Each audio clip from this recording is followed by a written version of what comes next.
later you're going to have to like go the spiritual path. And actually, Bhagavan talks about it pretty in depth. Is that there's a positive aspect to all these things like peyote and LSD, but most people aren't doing it sort of in a spiritual way.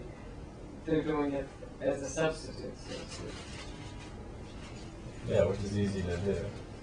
But I think that like something like ayahuasca, peyote, and whatever, once again, I think they give you a glimpse of the feeling of unity and what the human being is capable of feeling, but ultimately they don't deliver you to the ultimate unity, which is the only way that you can really get there is through your developing a faith and a dependence and a relationship with your God, whoever that may be. But see, I still think that you can get a spiritual hangover too. I mean, I've hit high states and then crashed laid on my couch for 3 weeks. Yeah, but I guess like as I've become more and more sober, my ups and downs have become a lot less. My mood and my mood swings have become much more, I'm not as high and I'm not as low. Right, more balanced. So I mean, like balance. this guy, I mean, you talk about mood swings, you know what I mean? Like he suffered tremendously, Right, but I think that as you start to realize and become self-realized, you start to feel the balance of God in your life, and that is always going to be there, and that once you start to feel that as a constant source, then you no longer are seeking that high or that low. You're just in the what it feels like. You just feel you're just in the flow, and when you're in the flow, you no longer are afraid of financial insecurity or whether you're going to have a boyfriend or whether you're going to have children, or it just doesn't matter. You feel that you're exactly where you're supposed to be, and that it doesn't matter. There's no regrets. There's no wants. You're just and I think that is ultimately the sort of path of unity and the sort of I think we're looking for. So that we can it still sort of sounds like an avoidance of pain, you know what I mean? Well, but I think that you need the pain to get to the, because I don't think everything has to be painful. I think once you sort of start seeing that you are taken care of and that you are okay, the pain starts to become less and less. But I think the reason why there is sharp pain is to put you back to balance. I think that's the reason why there is pain. It's to keep you back on the beam. But when you're starting to feel the pain, you realize you're going away from the beam. You're getting off the beam. Johnny, what did you hope to achieve by coming today if Bhagavan Das had arrived? What were you looking for?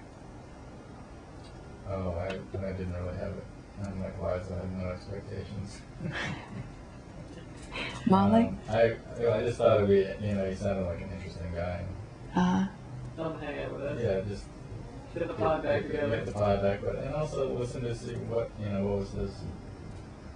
what's his problem like. He's definitely a wild guy. He's an extreme. Sure, anybody that's prostrated that many times or whatever, is at least. In my feeling, has tried to to me, explore all avenues. He's done for spirituality what you've sort of done at its lower level, maybe kind of in athletics. He's just an extreme kind of guy. Yeah, and I think that once again, I think that that extremeness also is sort of a red flashing light, which is like. Well, just a second. That was extreme? You're athletic? Oh yeah, Johnny was just like Is that, no, I want to hear, that's, Well, I think that any time that you're like, when you're doing something and you're in a sort of life or death situation, it's like you sort of start to look at it like, what am I doing this for? And when I had that near-death experience, like the guys basically were like, look, what you're doing here is not courageous. What you're doing here is you're subtly trying to commit suicide. that's what you saw. Yeah, and that's what they told me. And they said that you're trying to do it in a way that is an acceptable way for society to say, oh, well, he was killed whitewater kayaking. Right. But in actuality, what you're trying to do is leave before you've learned your lesson. Can you explain that experience? Well, it was, it's just when I was out of body, I was talking to these. But she But just just- explain how you almost got drowned. I was kayaking and I got upside down in a boat and sucked out of my boat, and I was sort of fighting for my life, and the next thing I know, I was essentially drowned. But he said what was interesting is that you could breathe in water, and all of a sudden, Yeah, well, what happened was, like, after I realized, like, this looks like it's going to be it, I was like, oh, okay, God, I surrender. And that was the actual, I remember saying, like, I surrender. And when Wow. I said that, all of a sudden I could breathe, I was breathing underwater. And I was thinking, this is odd, how is it possible that I'm breathing underwater? And I remember thinking, well, maybe it's like the water is so churned up that I'm like sucking in the oxygen from it or whatever, because there was no water in my lungs, And but I think in hindsight, what it was, I was just out of body. And you thought you were And breathing. I thought I was breathing, but I was really just out of body. And You were breathing with your astral body, maybe. exactly, I was breathing with I was just in the next, Right. plane or whatever. And then I went through this sort of golden light in the tunnel, and then I started to talk to these beings that sort of showed up out of nowhere, and they sort of gave me the rundown on like what was going on and what had happened. And I remember thinking, I remember sort of bargaining with them, like, all right, if I have to go back, like, what's the point? Sort of pouting almost, like, because it was such a blissful place that it was like, it was sort of the feeling of finally I'd like gotten to where I wanted to go, and they're like, no, you gotta go back. And I'm like, all right, well, if I have to go back, pout, what's the point, and that's when I saw, they showed me this sort of grid that went like infinitely in all directions, and at the intersection of each point was a human soul. And so that was to show me like the relationship that I have with all other human beings, and that they were all part of this web, and that whatever I do influences the whole web, and that, for lack of a better term, there was an energy that flowed through this web, and we would call it love. And you could see in parts of the web where it was just like glowing, and you could tell like whoever was in that part was like really Unblocked, huh? unblocked, and was really receiving the full energy of the grid. And then there were other places where it was kind of like mungy and kind of dark, and the energy was just like going around it, and you could tell like Wow. like whoever was in that place was not in a good place, and they were not receiving the energy. And it was sort of intuitively I was getting like those people were locked in sort of jealousy and fear and envy, and like all these things are blockers of the love, whereas these people over here were able to give of themselves, and so by giving of themselves, the love flows through. And so I guess all of a sudden it was like that whole Christ, it's better to give than receive. right. That made perfect sense. Like, it was like, that's what that's all about. It's about allowing the love to flow through, That's true. instead of when you're in a jealous state, you're blocking it, and it goes around you, and then you feel isolated and disconnected. And which even, I mean, I have to honestly say, having had this experience and knowing all of this information, I still can become very jealous, and still I can still have all of this stuff. But I guess the advantage is just that in the back of my head, I can get out of it after lots of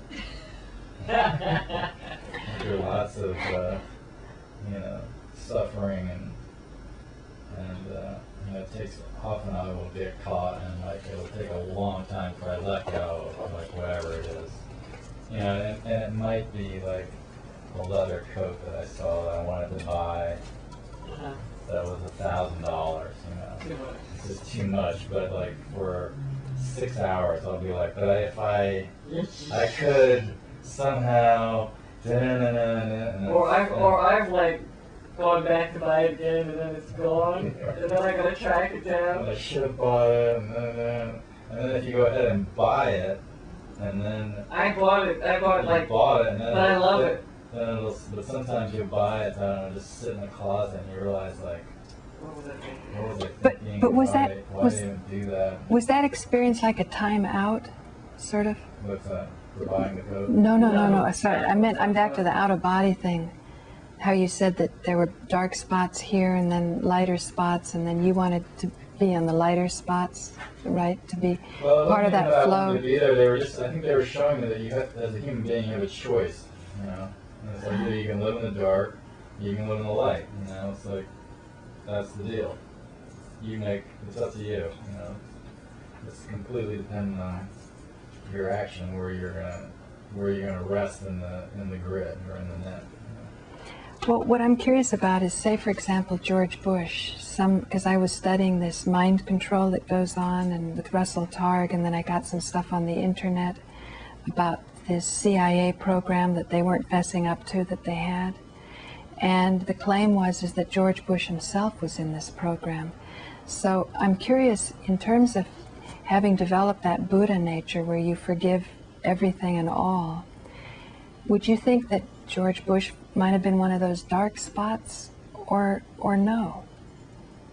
I mean, or you weren't even seeing it that way? It's because someone in the dark spot, you think they need more compassion because they're not getting the juice or the energy. Yeah, and I'm sure that, like, someone like in George Bush's situation is living somewhat in both. It's not totally black and white, I don't think. I think that. Right. I think that it was shown to me black and white. It's just, a graphic illustration, but I think it's much more gray. Right. Or that it fluctuates. Yeah, exactly. And they can fluctuate, like, on the, it's like Christ was always saying, you're forgiven. Right. Stop reliving your past. You're forgiven now. Just act accordingly from now on. Well, now I'm happy to have the camera on me, Molly, on this. Webster Tarpley talks about this schizophrenic nature of the whole society, and that when people go for huge ideals, like the Nazis actually had an ideal of perfection. They thought they were doing the right thing, and the neocons also have that are sort of controlling things. They have this ideal that cuts you off of your past, so that you're like, baptized in the spirit, and you come out fresh, and all your background is irrelevant. But what he was trying to point out as an historian was that the sequence of the day's events were such that there's a chance that even if George Bush didn't fully know what happened on 9/11, by the end of the day he did. And that the only way to deal with that reality was to go into sort of a schizophrenic mode, where you would clamp on to your fanaticism so much that you would deny the logical sequence of events, and then always blame it on like an outside force. So I'm elaborating on this because I keep going back to the alcohol thing. Is it a problem or not? And having come from a family that didn't have that problem, and most of the Greek circle, you just didn't see that. The first time I was exposed to it, I went to a really wealthy friend's house at this girls' school that my family struggled to send me to. And, somebody's drunk mother approached her in such an incredibly illogical way, it just astonished me. And it was a very terrifying thing, because I'd never seen that kind of behavior. And yet, one wonders, is the alcohol really the problem when you have so much that's so out of control? If it could be a cushion for somebody, for a moment, a temporary hangout, until you start tackling the bigger problems. Or could alcoholism, say, be so similar to spiritual practice? Like this Bhagavan, who was doing all these austerities, he would have these great experiences, and yet, Molly pointed out, in his own marriage, yeah, both of his marriages. It was tough. I mean, he had to constantly take time out to take, month-long retreats just to keep his head together. Yeah. And so that it was tough for him to sort of be the breadwinner, sort of. He didn't want to live in suburbia with the kids. They had 2 kids with one woman and 1 kid with another woman, and it was sort of bouncing around. Kind of mayhem-ish. What do you think about that, John? I mean, you came here to see a guy who's got a certain following. He's certainly got the pedigree. He's seen the right gurus. Well, I think it would be like, like just bringing it back to our family. Like, what would it have been like if Dad quit drinking at, let's say, 40? How would that have changed Dad? Because in many ways, like, one of the really most interesting things about quitting drinking was that I had to experience going back to about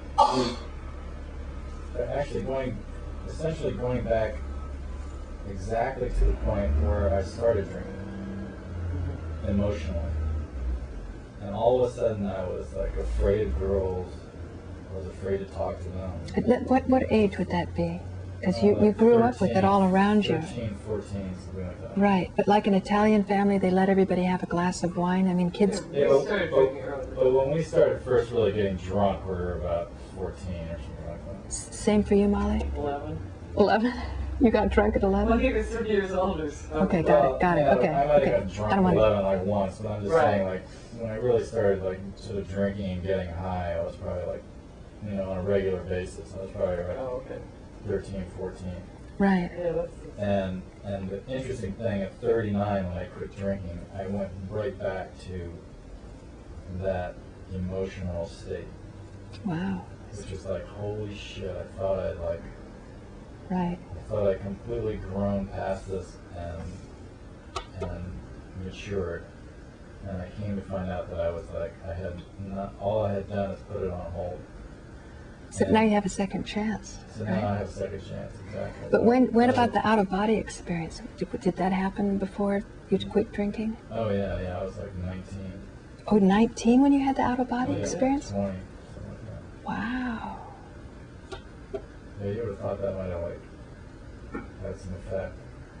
But once again, I think drinking is really tough because it gives, as Molly was saying, it gives such relief so quickly that that's very difficult to give up. But I was just like, that was one of the sort of the really most interesting, I thought, parts of the whole idea of quitting drinking is that I went back emotionally to right where I left off and had to sort of relive and remature and go through that whole thing again.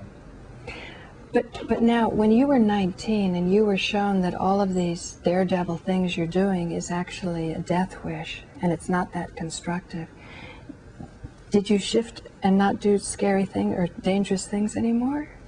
What happened was I started to that's when I got introduced to Yogananda. Right after that. I was like, all right, so you gave me this like experience. What am I supposed to do with it? So and out of the blue, this guy came up to me and said, "You got to read this book, Autobiography of Yoga. You're gonna love it." And I knew, like, okay, I've got to read that book. And when I read that book, it definitely like put me on a path of like, here was a book that sort of explained what I had just gone through. So you did sort of, It definitely shook you me. asked for the teacher in a way, because you Right. said, now that I've had this, now what do I do? Right, and the teacher showed up, which was Yogananda. Right. But it didn't cure, it didn't like change me from drugs and alcohol. I was still unwilling to let that go. And even Yogananda in his writing was like, you know, if you're really serious about a spiritual path or whatever, you know, like Yogananda would even like, they found out that he liked ginger ale, and so everywhere he went, they would always make sure there was ginger ale in his, you know. So he had his addictions too, you Well, mean? no, he said that he became, you know, like one time he got someplace and they didn't have his ginger ale, and he was like, "Where's my ginger ale?" And he said he immediately knew, like, okay, cut the ginger ale out, no more ginger ale. Right. Because he said he could feel himself veering into Right. the world of ginger ale instead of, you know. Yeah. And so, but I remember reading that in Yogananda and thinking, all right, I'll do all this, but this is not, you know, I'm not ready to give that up. They seem like they had a lot of rules. I know what I wanted to say. I heard that But I you're... can see why he was, I understood his logic. Right.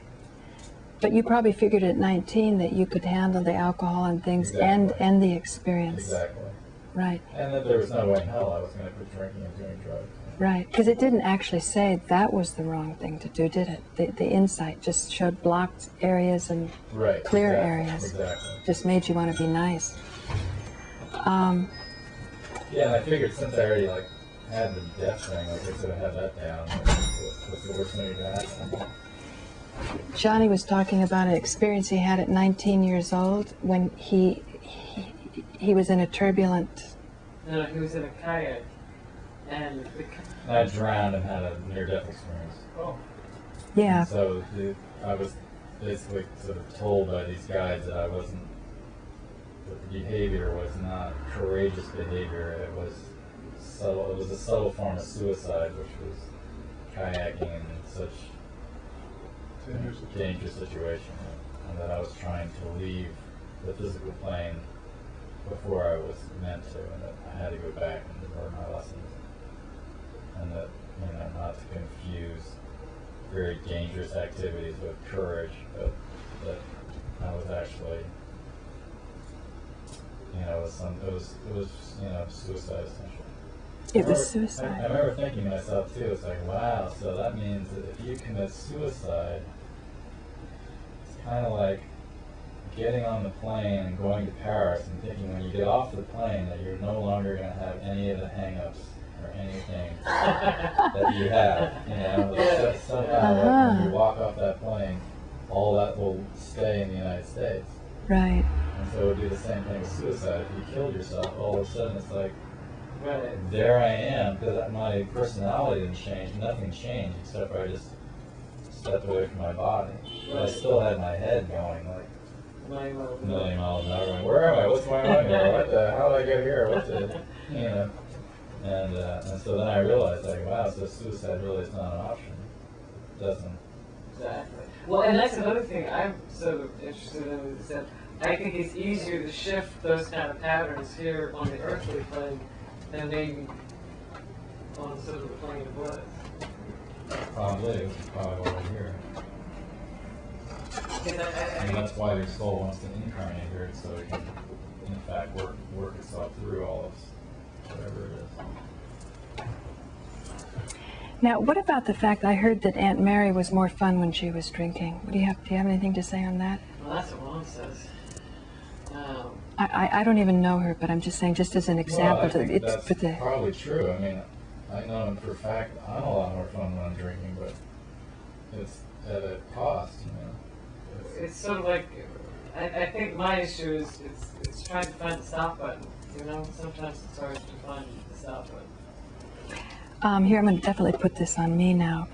When I was taking the trip with my friend Buck Lou, who I made all the money with in cellular telephone, he introduced me to his ex-girlfriend in the Santa Fe, and we got along very well, and we were talking, and it came up about my money. And my friend Buck made this interesting comment. He goes, Paula doesn't want to let herself get rich anymore because of all the thieves she attracts. And what he was referring to was when I sort of asked him a little more what was going on with him, because it had been so long since I saw him. I used to open my store up to any spiritual thing on earth that attracted my attention. And there was someone named Bob Fickus, and Bob Fickus was on the flying poster, the TM levitation poster, with John Gray and Jonathan Rosen, who Molly and I saw in the ashram, because he went on. Mars. Yeah, John Gray. John Gray. Another guy from the ashram. Yeah, so these guys were like 3 guys that were pretty high up in that particular cult at that particular time. And this one guy was telling me his interaction with Maharishi before he was very psychically gifted. And he said he gave Maharishi a rose. Maharishi was holding it. And then Maharishi kept sending him the thought, pick up the rose, without Maharishi offering it, so that somebody from the outside would see him come along and be rude. But he felt that that was his test, and he picked up the rose and he felt that he had passed the test. So when it came to him teaching people how to channel, which is what he was doing, even though we were told if we did anything to do with channeling or whatever, we would be kicked out of the organization and we couldn't come back to any of the future courses, it was like a big step. And I really agonized over taking the course from Bob Fickus and learning how to channel. Well, I finally did it, and after you do it, you never look back and you don't think twice about it. But this guy apparently had really bothered my friend Buck, who I did the cellular stuff with. And he was in the category as one of those thieves who was doing channeling and taking money for people. Well, lo and behold, years went by, and I'm sure Buck never knew this. I ran across somebody who knew about Bob. I said, hey, whatever happened to Bob Fickus? And the last was, he was off in Thailand, and he was a pedophile, you know? And I thought, wow, isn't that interesting that my business partner picked up on something that I never did, you know, pick up on. So, but then his comment was, why I wouldn't allow the money to come. I'm just suggesting, can you imagine being in this fun place without the alcohol? That if alcohol is only a red light of something that's amiss, can that whatever is amiss, that lets the energy flow like in the grid, you know, where there's that brightness and lightness. Can you imagine that yeah. Aunt Mary, if Aunt Mary wanted to do her stuff, yeah, or looked at her stuff, she could be fun, like she was drinking. Yeah, absolutely. And it's not to say that I'm not fun anymore. It's just, it takes a little more, you know, there's a little more going on. You know, I think it's more of a challenge. Uh-huh. You know, it's because it's that I, you know, for myself, it's that I have to stay on the beam. If I'm not on the beam, I can't have fun, you know. And it's easy to get off the beam, you know. And it's easy to be in denial that you're not on the beam, even when you're sober, you know. It's like, it's just more, you know, you're just maybe a little more aware that you're not on the beam. But, you know, it's all the same stuff, so it's... You're a little more aware? In other words, if you were drinking, you wouldn't be so aware that you're off the beam? Yeah, exactly. But now... It's a lot easier to stay off the beam when you're drinking, whereas when you're not, the pain comes in a lot sharper and a lot harder. And, you know, it's... Drinkers do seem to be very sensitive people. Yeah, absolutely. And so when they stop drinking, though, the sensitivity doesn't go away. No, if anything, it gets amplified. And I think that's why it's so difficult for people to stop drinking. It's because it's so in your face that it's... And I think that, you know, like something like AA or whatever, you need some sort of support group to help you get through that initial... Right. You know, so that, you know, after a while, it desensitizes and you learn to kind of be on your own feet, so to exactly. speak. Yeah. So, you know, you kind of have that kind of born again kind of thing going on. But it's you know, I don't know. Born again, you mean like that fanaticism of being out of touch with your past, just saying now I'm AA and I don't... The feeling of being given another chance. Yeah, it's not even that you get another chance, that you're actually like establishing another part of your person. You know, that you're becoming a even bigger individual. And I think that when that happens, there's a lot of pain and guilt and shame, and a lot of stuff comes up that for 20 years or however long you've been pushing down. You have to like let that stuff percolate up before it turns out for a long time. Now, going back to that model you had when you were 19, could you see how, I know you say alcohol couldn't be a guru, but that a teacher could maybe if you were in a black spot, where the energy is not flowing, they would kind of assist to sort of tweak a few of the lines on the grid to give you a little boost, because you might be so stuck that just that little lift, if you were resourceful with the energy, that then you could eventually square it away so that you're operating as one of the bright spots on the grid independently of the guru, or if some people use alcohol, because I think it could be used in I also think it's like being, connecting to a community, finding a purpose. No, connecting to community, mean a community of drinkers, or No, just community. Any community. Yeah, so that you're being of service, you're putting yourself in a position of service, that you're developing your purpose.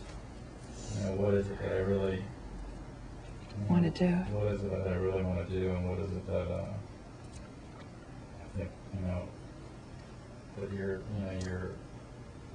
expanding on your talents, that you're using whatever your talents are. I think these are all things that help you connect and to give back.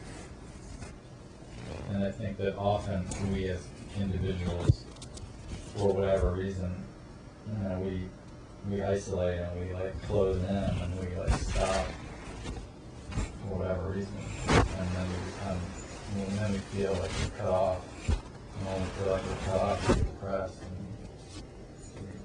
you sort of start to die, or you start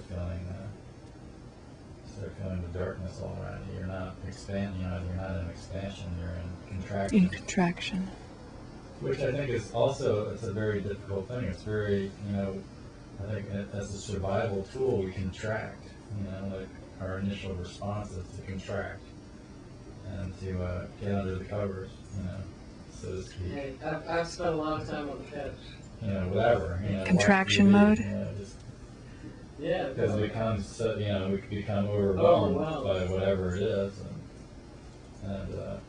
but unfortunately, the thing to do is to try to connect in those times. You think? Sometimes I feel like it's just recharging the battery. Yeah, possibly, but often if you help somebody else with their problems, or do something else for somebody, it'll also get you out of that long enough to like recharge. I think being on Dharma, Paul, you've got a lot to say about being on Dharma. Yeah, but we're out of tape, so let me just